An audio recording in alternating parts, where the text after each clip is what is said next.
Hello everyone, welcome to URM's 45-minute webinar today, all around web application specific penetration testing. So my name's Lauren Gotting, new business director here at URM, and today I'm joined by Junwoo Lee, who is our head of cybersecurity testing, who will run us through the detail. So, in terms of our agenda today, we're going to be looking to answer some of these questions here that you can see on the screen. So, why web applications are a prime target. We'll go through some, commonly held views and misconceptions of web application testing.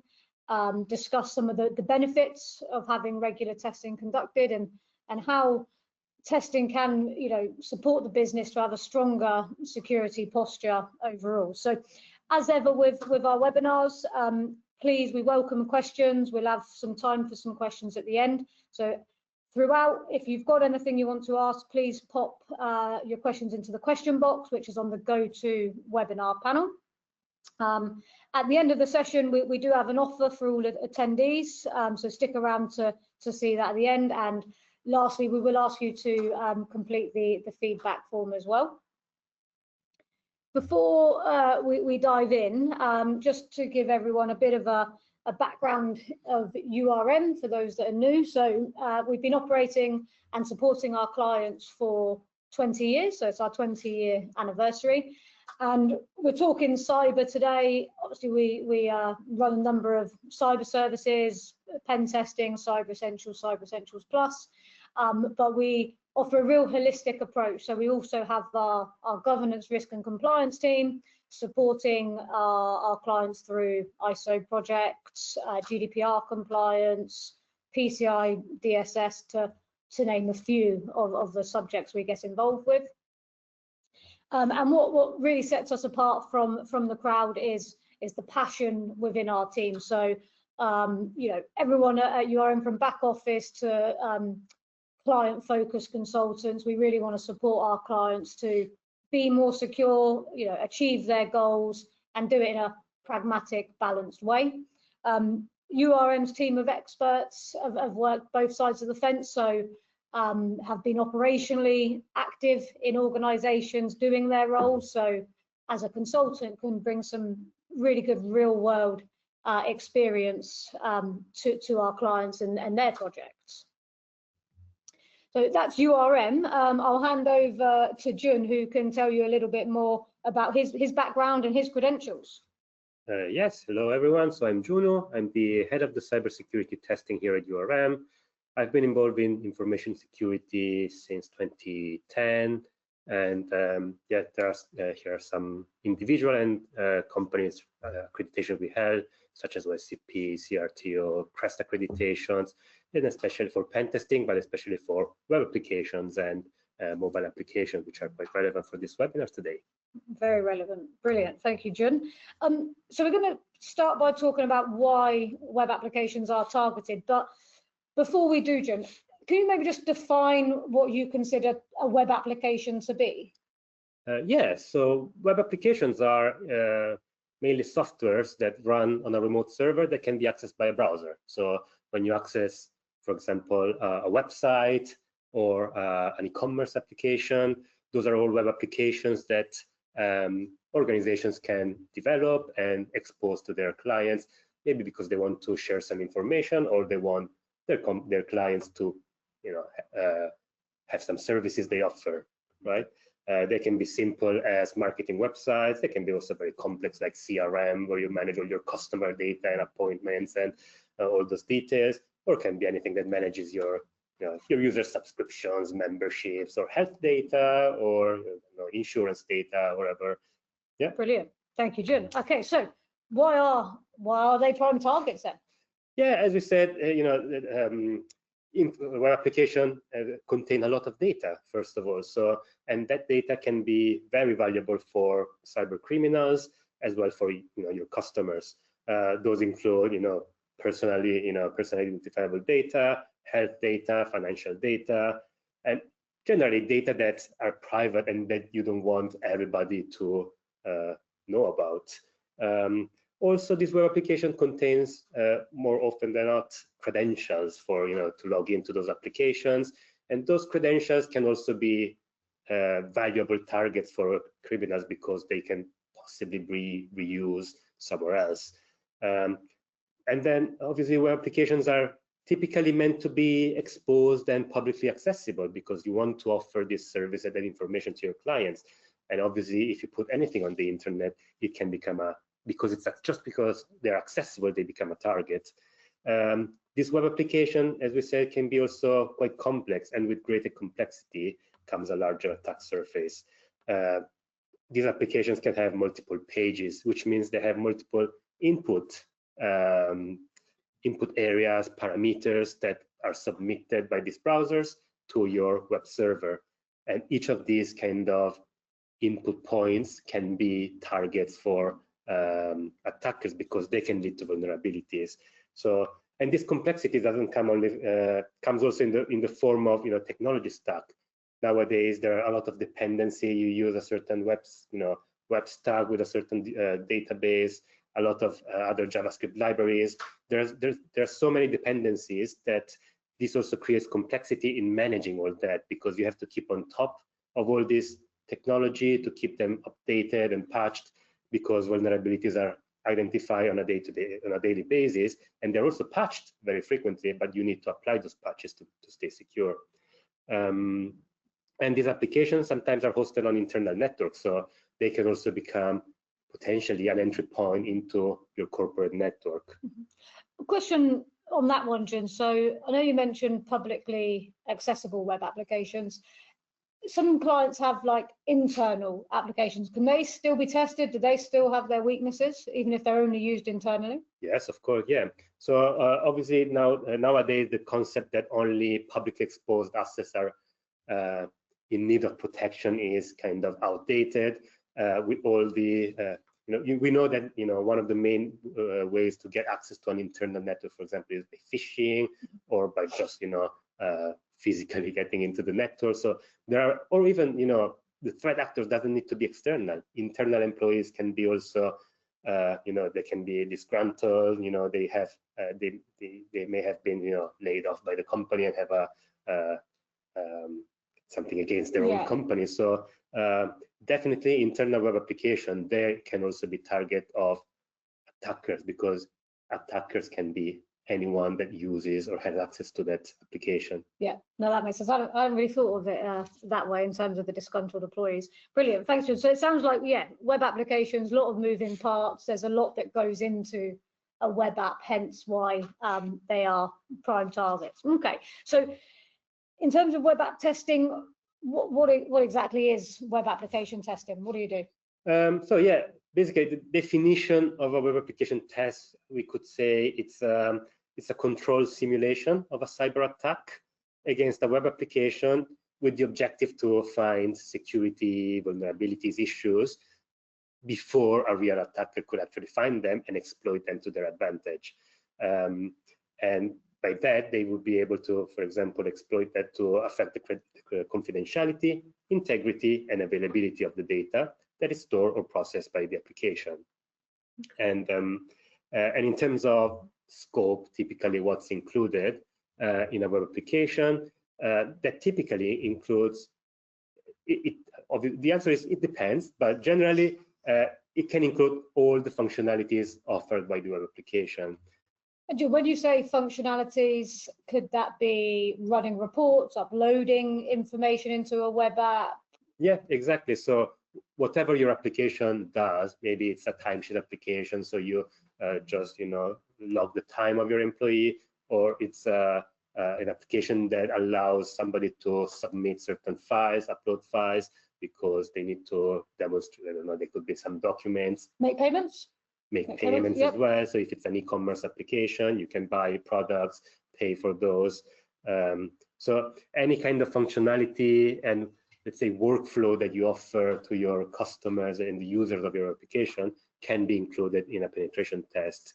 That doesn't mean that you have to, because you may have specific requirements. So that's why I say depends, because in every kind of penetration test, we can have a discussion, understand what your requirement is, and then we can tailor our web application pen test to your needs. Let's say you have pen tested the whole application just a couple of months ago, and you just released a new functionality. It may not be worth for you, to retest the whole application. You may just want to focus on that specific functionality, right? Mm-hmm. Or your threat model can be different. If, for example, you offer certain admin functionalities to your web application to manage the actual web application, but you as the product owner are the only person to log into web portal, the admin portal.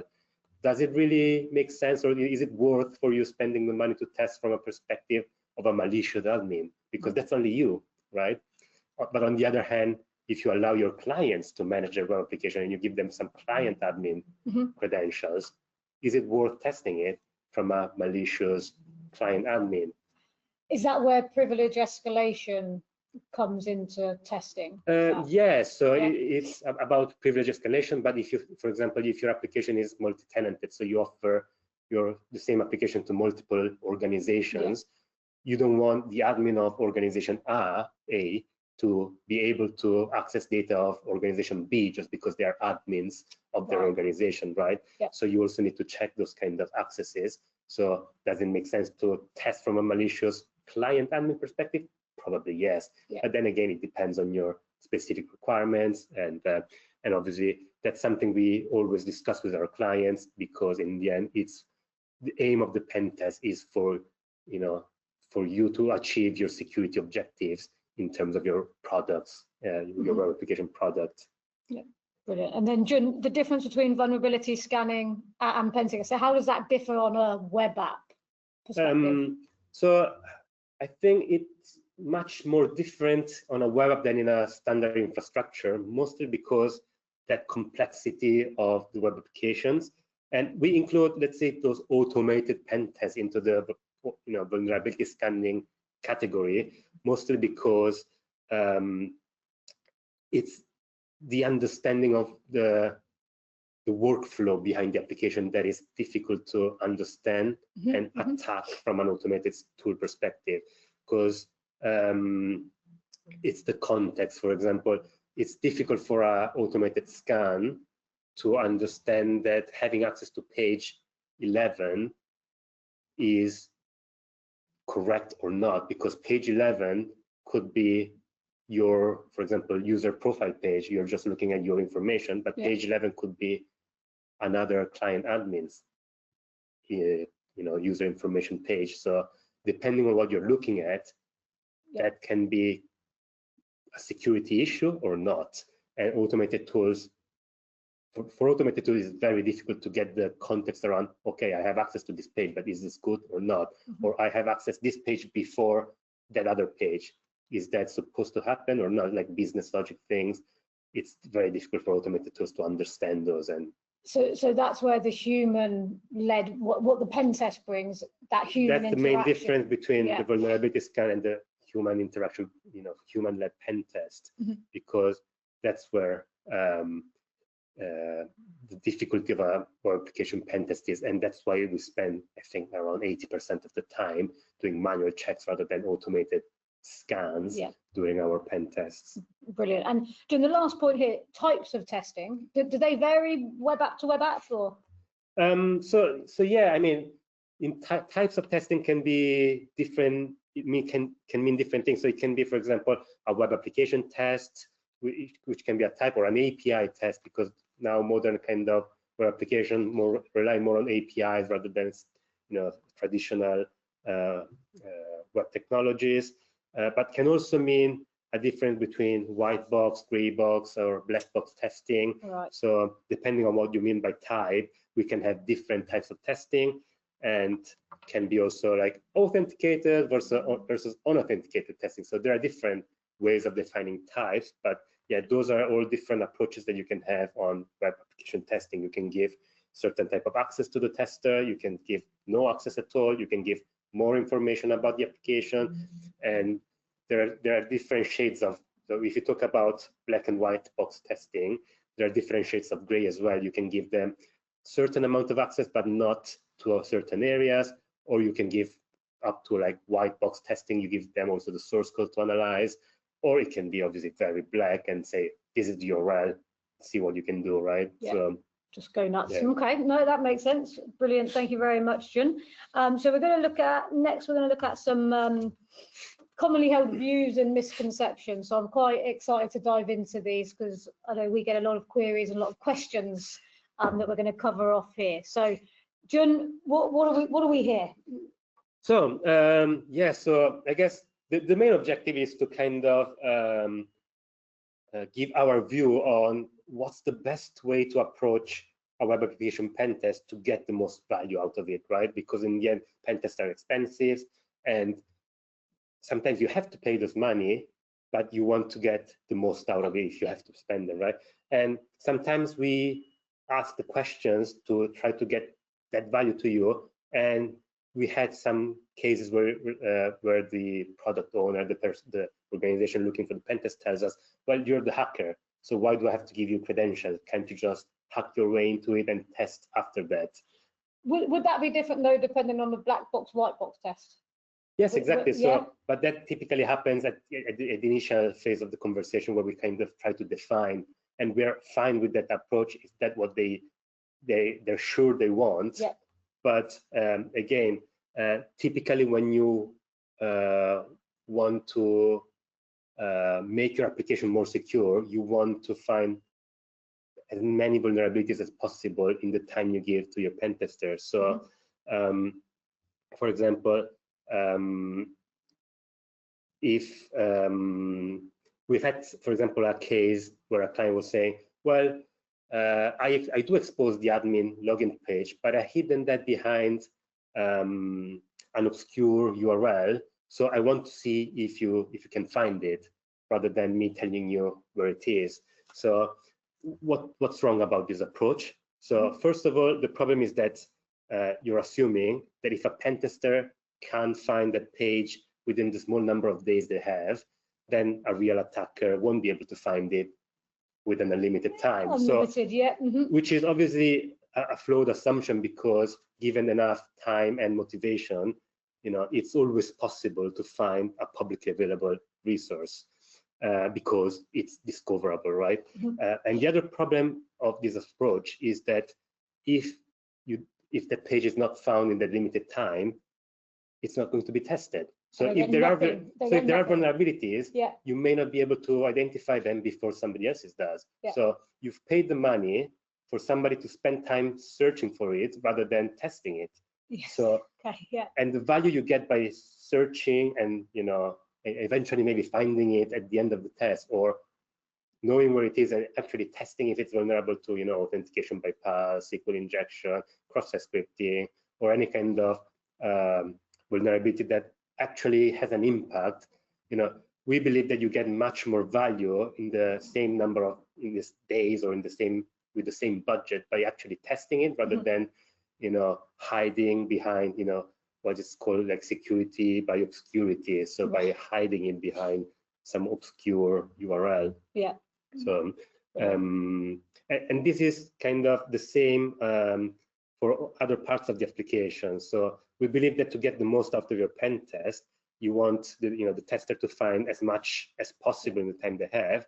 So you want to give them as much access and information as possible. If your industry is quite a niche one, very complex, maybe you want to give them a little bit more context of how your users use your application rather than maybe you have a very complex user manual and you do training to your users to use that application. Maybe you want to give that information to the pen tester so that they understand the application and then they can try to misuse it and abuse it. Yeah. Other misconceptions are that pen testing is only necessary for large organizations because they're the only one who have the budget to afford pen testing. Well, that's an interesting one because we found and mentioned on other webinars, especially around the supply risk, is a lot of the larger organizations rely on smaller organizations to provide services, and then it's the smaller organizations that then provide the foothold into the larger organizations. So yeah, that's a big misconception, I'd say. Yeah, and I would say that attackers really don't care about the size of your web application when they're trying to, when they find your web application vulnerable, because I think that another common misunderstanding or misconception is that attackers are much more, let's say, opportunistic than you think. Yes, there are obviously the big organizations which are, targets. They have a target on their back, and there are organized criminals that want to actually target that specific organization. But a lot of the cyber attacks happen at scale. They just people scanning the internet to find vulnerable software to attack, and when they find it, they hack it. Yeah. Okay. They don't just look at, they don't go to Wikipedia and say, how big is this organization before I hack it, right?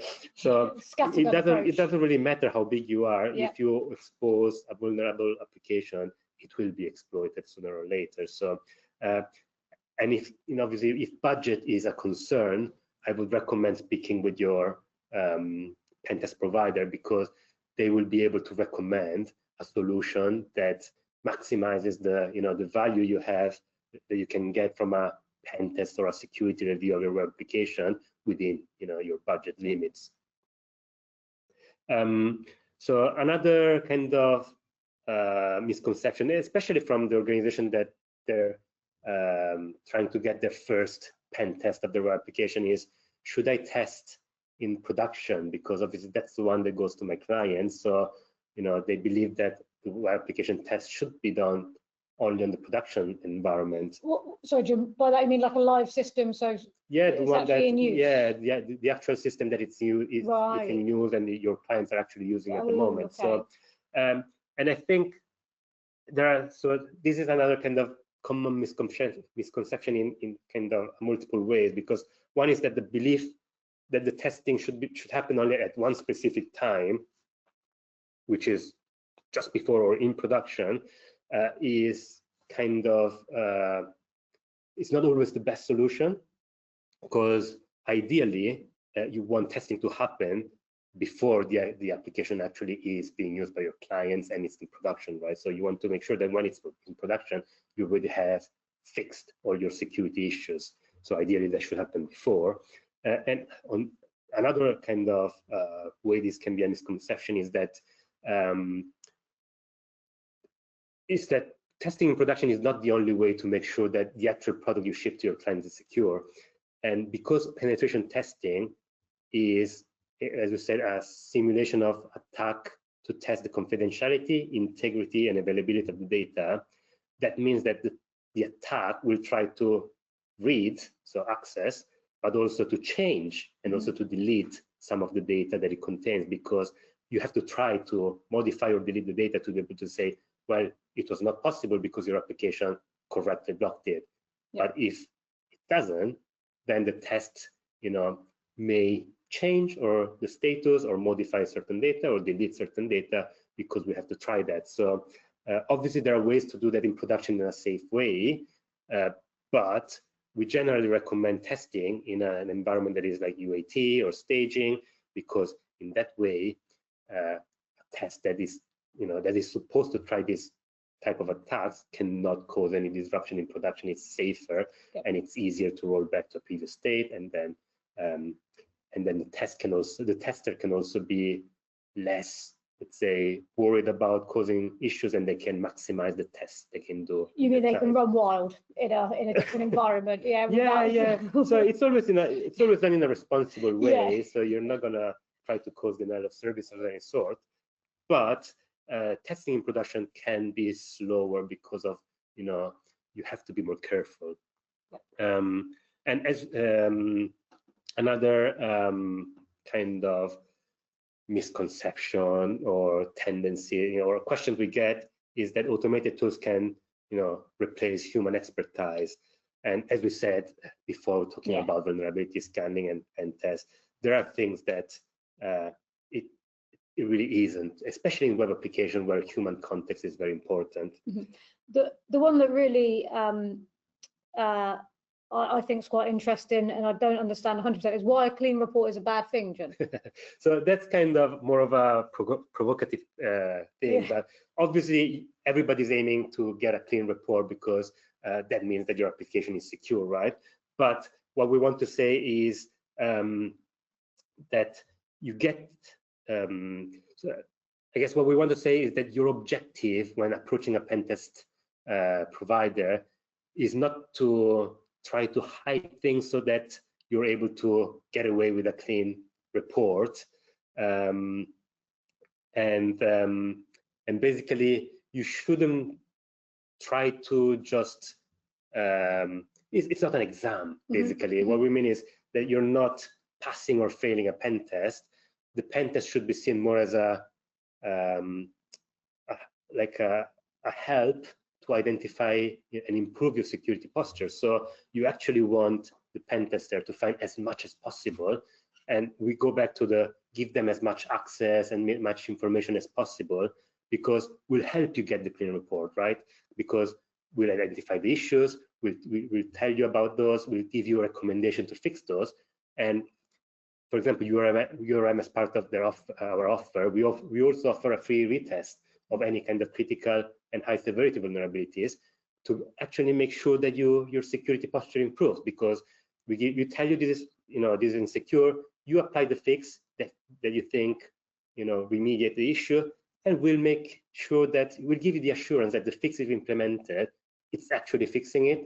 And if not, we'll also tell you actually we can bypass the fix and you should do this and that more to completely fix the issue. So that way you can get to your clean report, but in the meantime you'll have actually fixed the issues you had. You're actually getting secure. Yeah, so I think one thing we value when we're working with clients is the collaboration, is working with our clients, and having conversations and, like you say, improving across the journey. Brilliant, Jun, thank you very much. That was really really interesting. So in terms of the web application testing journey, I know you mentioned briefly about sort of before live in terms of testing, but when should a client test a web application? Is it only before it goes live? What if someone's listening and they've got an application they've had around for 10 years and they haven't tested it? Can they not test it now? What's your opinion on that? So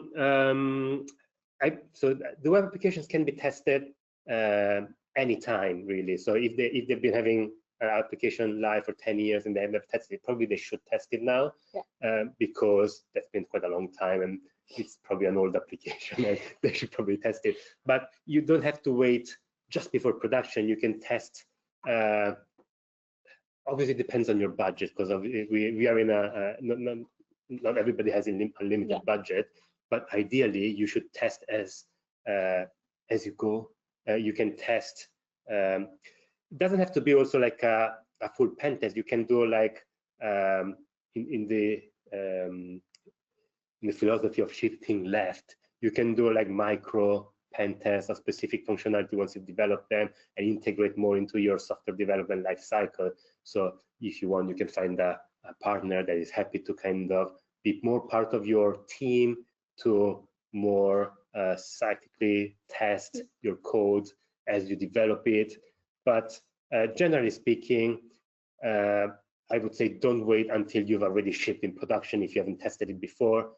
At least test it before shipping it, so that you know that what you ship has been tested by an independent third party. Brilliant. So the next couple of slides, we're just going to run through the journey, I suppose, of a web app. So we're going to start with initial scoping call. What do we cover there, Jun? What do you like to see as a cyber consultant? So as we say, we want to have as much interaction with our client. It's a collaboration, as we say. We are a partner in their security journey, and that journey includes everything that comes also before and after the test. So before, what we recommend every organization that are looking to do a pen test is to speak, obviously, with the pen test provider to explain the requirements. Why do they want to have a pen test? What are their security concerns, right? What drives it, so that the test can effectively address those requirements and not be something, a tick box that doesn't, cover your specific needs. So we always have an initial scoping call, which is where we try to understand those objectives, what's in scope, eventually also kind of recommend and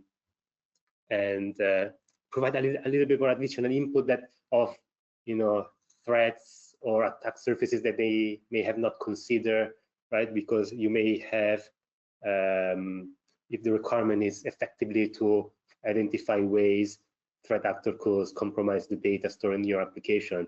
Say you're hosting your application on AWS or Azure, you come for a web application test, you discuss that it's hosted on Azure, let's say, we may ask you the question, is your Azure environment secure, right? Have you made sure that, yes, the application can be secure, but have you made sure that attackers cannot get to your data through maybe vulnerabilities in your Azure configuration?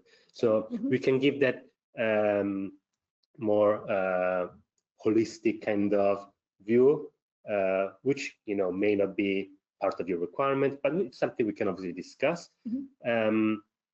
And this is where we again discuss specific objectives. We can clarify any kind of testing approach, like are you going to do any denial of service? What's going to be the impact on our users, etc.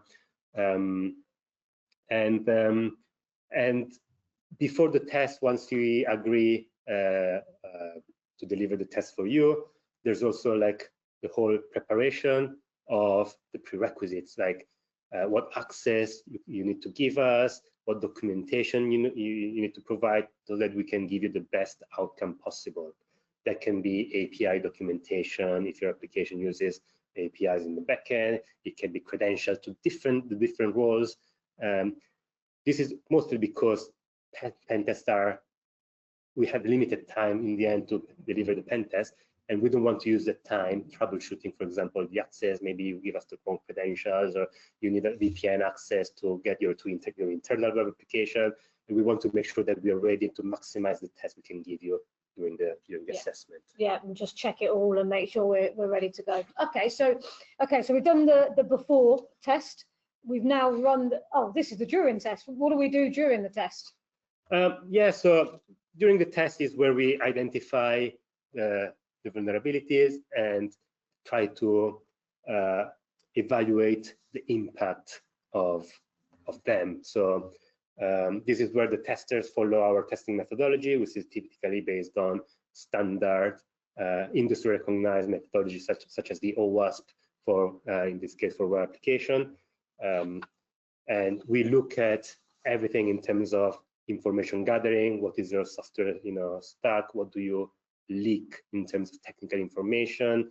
It can be issues about how you deployed your application. Are you leaving any kind of configuration files or backup files accessible? With the vulnerability identification here, Jun, specifically to web apps, are there any specific vulnerabilities that only affect web apps and they don't affect infrastructure or other testing areas? No, definitely. Yeah, there's a lot of vulnerabilities that are very web focused. So some of them are very kind of known and famous, like SQL injection, cross-site scripting. Those are very well known vulnerabilities. But a lot of things include, for example, session management, authentication issues.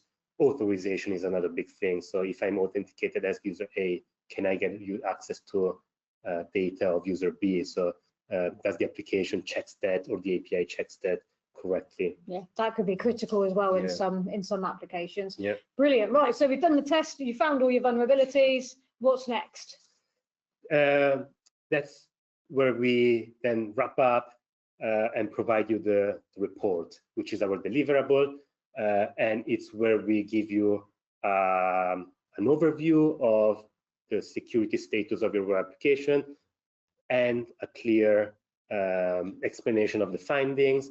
We give you our reports have an executive summary that is typically aimed at non-technical audiences. It gives an idea of the overall health of your application in terms of security. It gives you an idea of what vulnerabilities, what the impacts are, and the priorities that you should have for remediation. And then we also offer like a meeting to discuss and to answer any questions that you would have after reading the report. And as we said, we also offer retesting of critical and severity and high severity issues so that you can make sure that your remediations are actually effective. Yeah, brilliant. And there's a lovely picture of one of our reports there. So if anyone would like a demo report to see what our outputs look like, just put that on your feedback form, and we could get in touch to potentially show you more of that. I think Jun said there about the post-test calls. I think what really stands out to us is we rarely schedule them. Clients rarely want them because the report has that much detail in, and it gets delivered to the correct people that understand what we've said it. So I think credit to our guys and our teams on the report on that one. Yeah, definitely. Yeah, brilliant. So right, benefits of pen testing, Jun. I'm sure we could probably talk about this for an hour in itself in terms of the benefits, but can you maybe just give us a high level snapshot of a couple, please? Yeah, so I guess the main thing is proactively identifying the risks for your organization of exposing your application, right? If you want to, if your application has vulnerabilities that can be exploited, you want to find those before real threat actors do. And with that, you can also strengthen your trust because you can prove to your customers that you take security seriously. And if there are issues, you can also show that you've remediated them, effectively. You may also have compliance requirements, right? So obviously the pen test can help you support those obligations.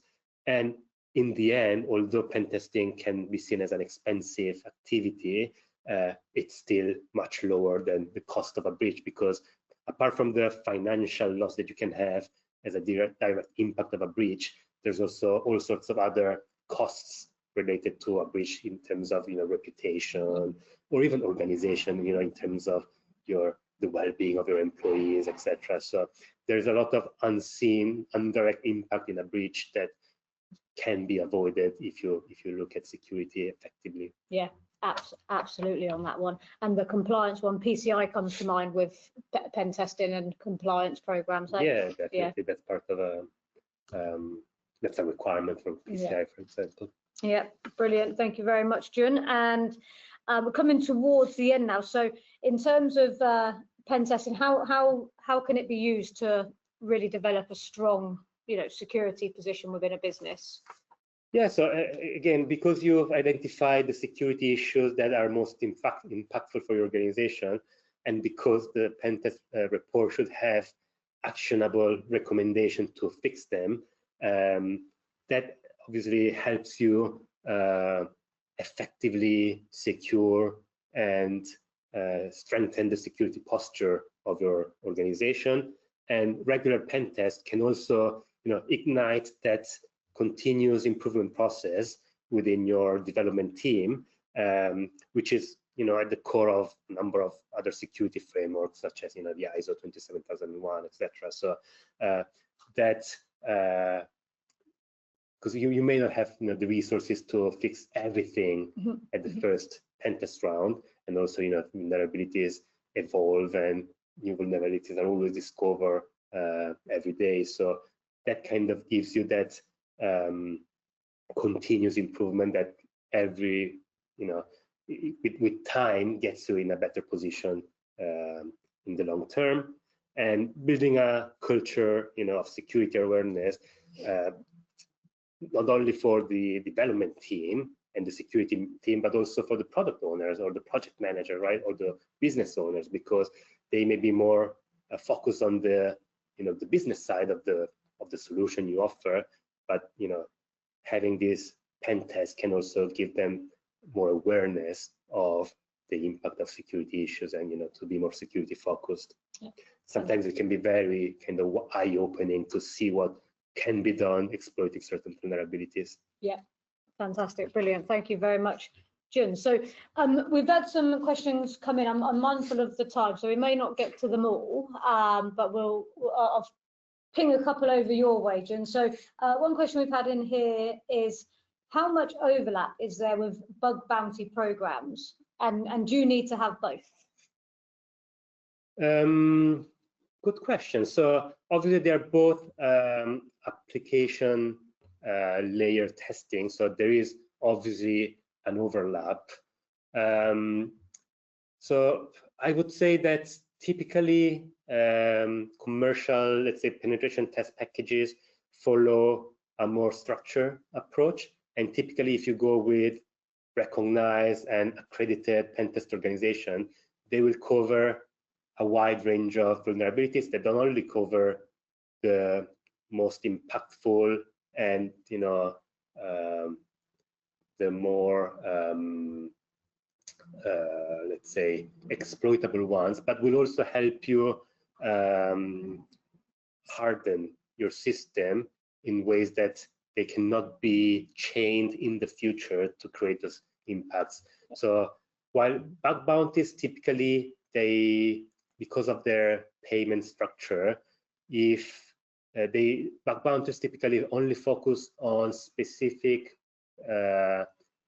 impacts and vulnerability that can cause immediate impact, and sometimes they hold on low severity issues because they want to use them in the future to get a bigger bounty later, right? So they may not report as cross-site scripting sooner because they want to use that later to chain that with another. So it's a different approach, and I guess that probably if you have the budget, making use of both can be a good way. Probably you don't want to jump straight into bug bounties before having done a round or a few of pen tests to fix all of the vulnerabilities that can be found in this way. Because obviously then the payment for bounties can become much more costly than pen tests. But yeah, once you've done a few rounds of pen tests, then you can then have bug bounties to maybe go deeper into certain niche areas, etc. Yeah, so probably suits more mature organizations. Yeah, probably, yeah. Brilliant. Thank you very much, Jim. So if we didn't address your question today, we will get in touch and with some answers. Thank you very much, for attending. So for attending, as a thank you, if you are looking to inquire about any penetration testing services, for attending the webinar, there are some offers available. So we're offering a 10% discount off some standard pricing. And with web application bookings between now and the end of October, we'll also conduct a free privacy review on your web application. And we've also got some quarterly vulnerability scans of the server, so the infrastructure hosting your web application. If you are interested in any of that, please pop that on your feedback form. Some upcoming events that may be of interest. So if you are in the payment card world or service provider world, we are doing a Q&A session with a QSA. That's a bit of a mouthful. That's next week. So we're going to run through specific PCI questions we've had sent in to us. And then on the 1st of October, we have an ISO 27001 webinar where we're focusing on the controls and how to get the most out of the controls that are documented in Annex A. And then middle of October, so 22nd of October, I'm really looking forward to this one, is the Beyond ISO 27001 webinar. So we're actually expanding into further additional frameworks, including DORA and NIS2. So if any of those are of interest, please register, and we hope to see you there. As I mentioned at the beginning, feedback is really important to URM, and we like to develop our program and our presentation around our clients' feedback. So if you wouldn't mind just taking the 2 minutes to complete that at the end of the presentation, I'd be very grateful. And lastly, from myself, Jun, and URM Consulting, thank you very much for spending the time with us today. Thank you very much.